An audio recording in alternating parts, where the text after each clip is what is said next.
isang bayang minsang nahirukan. Ngunit sa kanyang wika, muling bumangon at lumaban.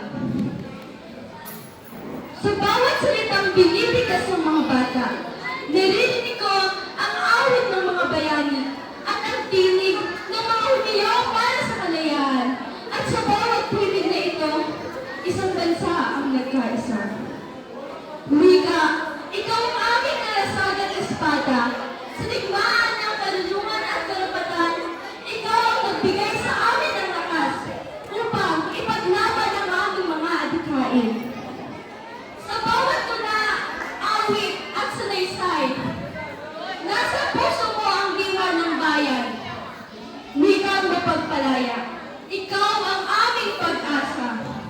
Sa iyo kami kumukuha ng lakas sa gitna ng bagyong o unos. Wikang Pilipino, ikaw ang aming karunungan. Sa panahon ng takot, ikaw ang nagbibigay lakas. Sa panahon ng pagkalito, ikaw ang nagbibigay liwanag. Sa panahon ng kadiliman, ikaw ang aming tanglaw.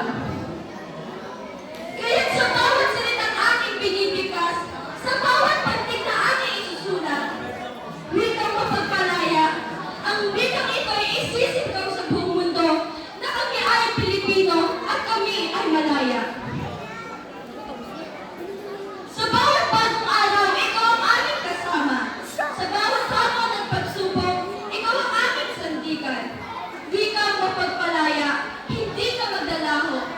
Sa bawat henerasyon, ikaw ay aming ipapamana. Isang grupo na hindi kayang igupo ng kahit anong bagyo o unos.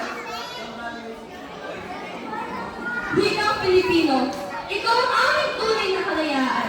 Sa iyo namin